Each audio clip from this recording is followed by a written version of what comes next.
Hello everyone, my name is Taylor. I am a single mother who went through a lot of hardships to raise my son Eric. Many single mothers out there have supportive families. I thought I had one too. Turns out I was wrong and I found out the worst way possible. Thankfully, I was able to get back at the people who tried to mess up my and my son's life. My ex-husband Carl is an abusive crap. The very thought of him fills me with disgust.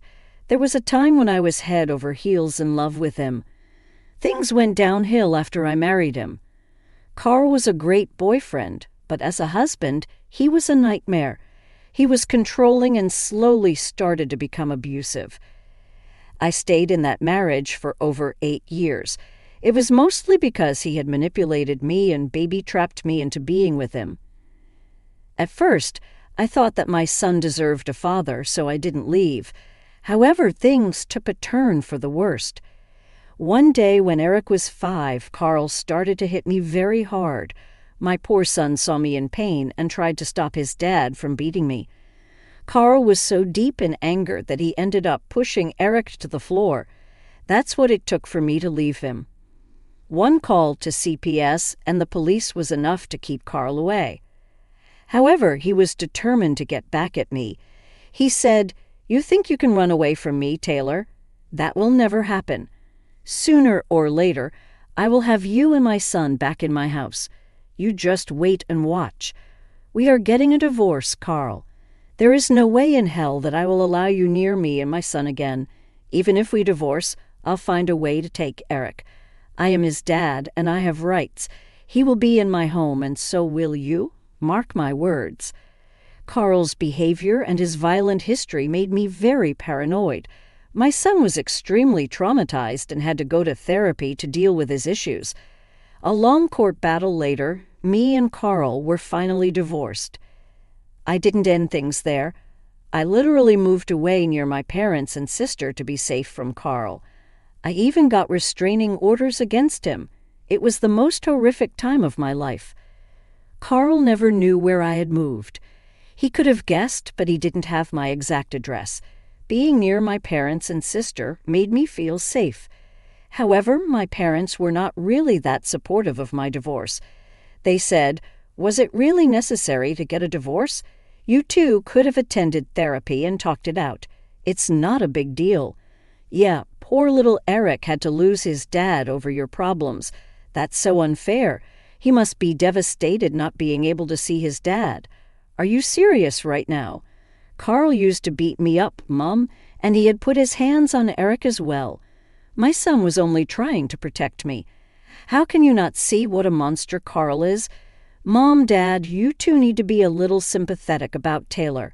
She has been through a lot. You have no right to make her feel guilty. She did the right thing." But first, Mom and Dad used to try and talk to me about letting Eric see his dad. However, I never allowed it. My parents were never happy with my logic. They always said, "Why don't you let Carl visit Eric? He must miss his son. How would you feel if I wasn't around when you were growing up?" I know I would have been devastated. "Taylor, you lived and prospered in a household with 2 parents. You can't be so selfish with Eric. He deserves the love of his father. Soon he will start resenting you for not allowing his father to stay in his life. What are you even talking about? Eric is absolutely scared of his dad. He begs me not to go near him again. He has no intentions of ever seeing his dad again. And neither do I. You must be influenced by all the violent stories you have told about Carl. You should have not dragged Eric into your issues. He learned to be afraid of Carl from you. That is ridiculous, Dad. If Carl was such a good man and a loving father, he wouldn't have hit me in front of him. In fact, he should not have hit me at all." No matter how hard I tried, they would never agree with my decision. However, as time passed, they seemed to have accepted my decision.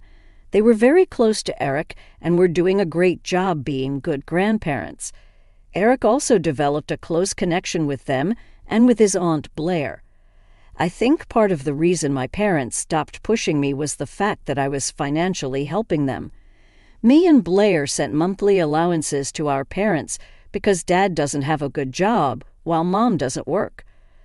Money might have been a reason why my parents eventually went silent about the matter. Me and Eric were thriving in our new home. Eric joined a local school while I was working a good job in an office. Things were going great, and I was happy surrounded by family. However, I had no idea that my loved ones could be so horrible to me. My second biggest betrayal in life happened just a year after I left Carl. I was all set to go on a business trip to another city. I couldn't take Eric because there was no provisions to keep children at work. So I was in a rut, wondering what to do with Eric. That's when my mom and dad suggested the plan.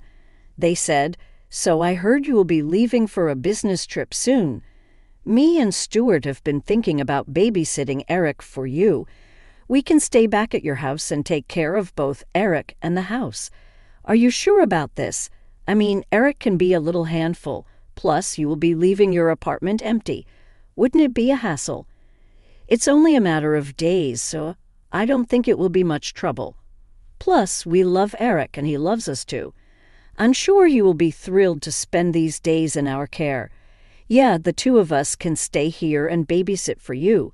Your house will also be safe when you go on this trip. It's like you will get two benefits in one."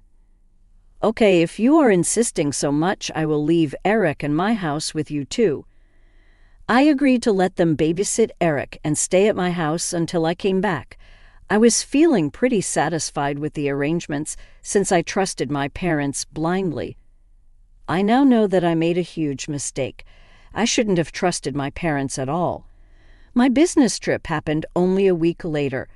I flew out at night after kissing Eric goodnight. I had to leave a day earlier to prepare for a meeting with big clients the next morning.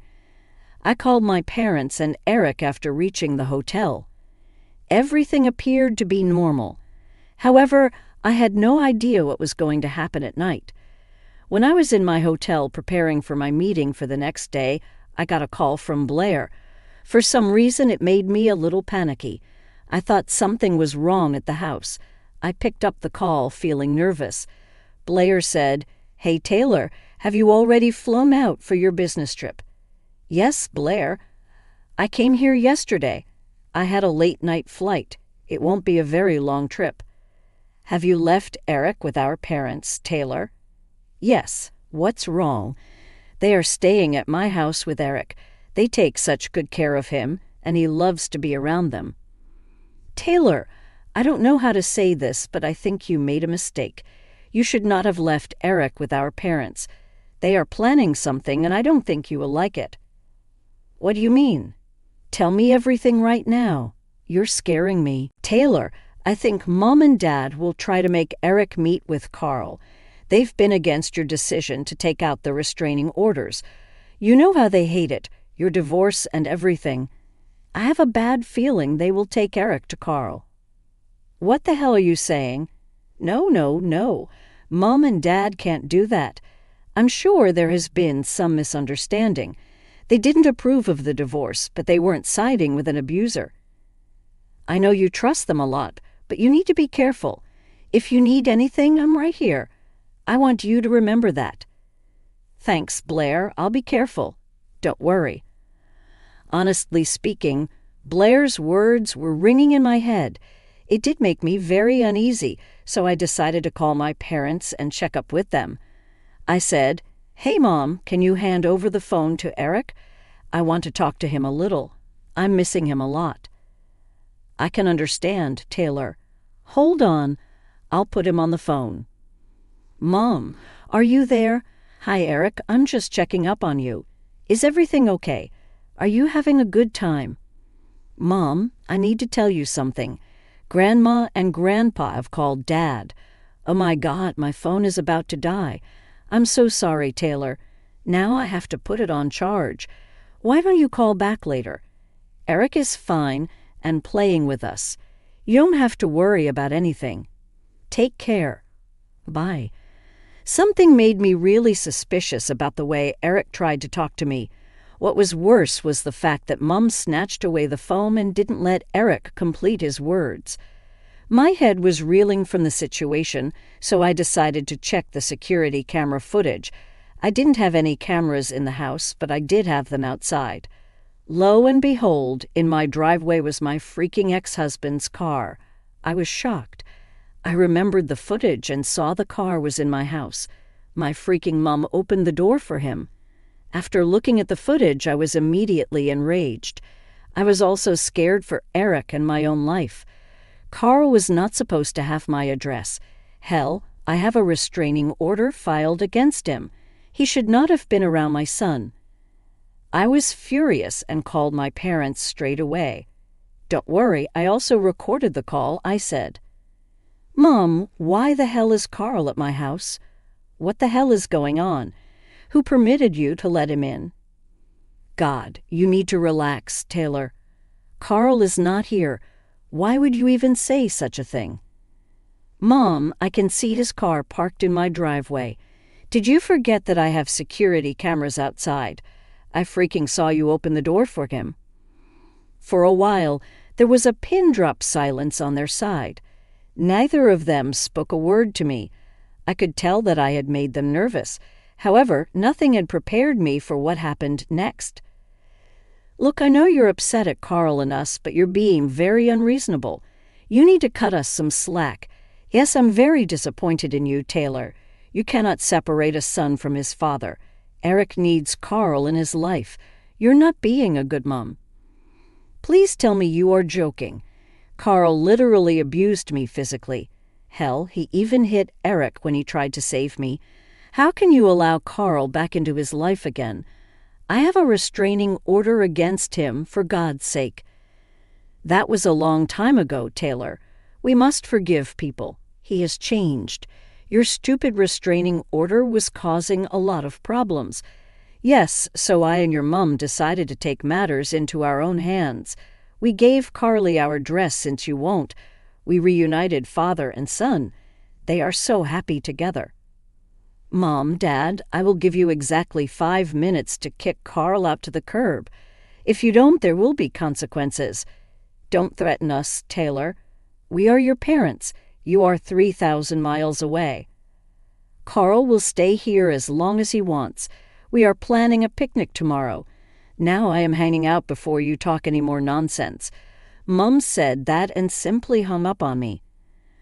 I literally gave them 5 minutes to kick Carl out. When 5 minutes passed, his car was still in the driveway. I had had enough at that point. I felt scared and betrayed. I knew that I had to act fast, so I quickly called law enforcement. I gave them the rundown of the situation and told them to arrest Carl. I also told them to take Eric from my parents and give him to Blair. The police acted fast and reached my house within 5 minutes. Staying near a police station was the best decision of my life. I saw them confront my parents and Carl through the CCTV footage. My mom and dad looked panicked as they went in to arrest Carl. Mom called me and said, "Taylor, what is wrong with you? Did you call the cops on us? How could you do this? You know Carl could go to jail. He will go to jail, Mom, and you will too if you don't leave my house right now. I don't want you and Dad on my property again. I have called Blair. She will come and take Eric. You will never come near us again." How dare you, Taylor? You are a horrible, horrible woman. I wish you were never born. You cannot kick us out and take our grandchildren from us. We won't let that happen. Good luck with that, Mom and Dad. The police will stop and arrest you if you do anything stupid. They know that Eric will go with Blair. You can't do this. We have grandparent rights. We will sue you. Good luck trying to fight me in court. It'll be fun to see the judge react when she realizes that you brought an abusive man into my house to spite a restraining order. You'll be laughed out of court. Before either of my parents could reply, the police came out with handcuffs. Carl was escorted out to the police car and put in the back seat. It gave me relief and satisfaction to see him back with the police. Then the police started to talk to my parents. They were flustered, and my dad was starting to shout at the cops. I'm sure they were trying to argue about Eric. Right then, my sister Blair showed up. She showed the cops her ID and took Eric with her. My parents tried to stop her, but the police intervened and kept them at bay. Then the cops stayed behind until my parents gathered their stuff and left the premises. My sister locked my house and took the keys from my parents. My parents tried to call me and scream at me about the whole situation. However, I didn't receive their calls. They then started to text me with some weird messages. I recorded all their texts because they were getting really interesting. They said, "What you did today wasn't right, Taylor. There will be consequences of this. You have no right to take Eric away from us. Carl and I can't believe you are my daughter. I hate you. You won't be able to keep us at bay, Taylor. You are a working woman. You won't be with Eric all the time. We will get visitation from the court, and then we will take Eric away from you. One CPS call from us can take Eric away from you. If you think you are smart, we are much smarter than you. We will call CPS and tell them some bad stuff. They'll place Eric in our care, and he'll never return to you. That will never happen. Eric will stay with me, and I will do everything in my power to keep him safe. We know where Eric goes to school, Taylor. We know your address. We'll find a way to be with him. You cannot stop us. Yeah, if you act crazy, we will take him away from you. You will never see him again." My parents are stupid. Yes, I can see now that they are horrible people, but they are also very stupid. They still expect that everything will go their way. They had no idea what I was going to do. Only time will show them. He had already made a huge mistake teaming up with my parents. He would suffer as well. I quickly completed all my work and returned home as soon as possible. Blair kept Eric safe, and he was staying at her house until then. Eric was extremely relieved to see me again. He said, "Mom, you came back. I thought you won't come back for me." "Eric, what are you saying?" "I went on a business trip. Of course, I was coming back." "Dad said you had left me, Mom. He said that he will take me away with him. He showed me pictures of his house and everything. I was scared. I didn't want to go with him." "Eric, listen to me. I will never let Carl take you or even be near you again. I'm not going anywhere, I promise you, son." I spent a long time consoling Eric and making sure he was okay. Apparently, Carl was talking about me abandoning him and how he was there to take Eric away. I was freaking pissed at Carl. CPS did get involved and heard Eric's account. They recommended therapy, and Eric is already going to one. I have also signed up for group therapy for me and Eric. Our therapist is a great woman and really helps us get over our trauma. All the documentation of crimes committed by Carl was used by my lawyer in court. He was charged with attempted kidnapping and violating a restraining order. He's actually looking at jail time. I'm currently in the process of making Carl terminate his rights to Eric. My son deserves a good dad and not an abuser like Carl. My lawyer is very skilled, and we are hoping for a smooth process. As for my parents, they did try to sue me for grandparent rights. The judge took one look at my court history and the texts they sent and dismissed the case. I went a step ahead to get restraining orders against them. The judge approved that straight away. Currently, I have shifted with my son to a different state. I got a promotion at work and took a higher position in a different city. It helped me move away from my parents. Blair does visit me from time to time. She has even cut off contact with our parents and is thinking of moving to my city. My parents are having a hard time with money. Since Blair and I have both stopped helping them out, they were forced to look for extra jobs.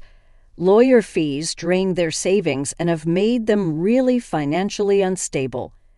Meanwhile, my son and I are thriving in this new environment. I have no intention of ever contacting my parents or allowing Carl to traumatize my son again.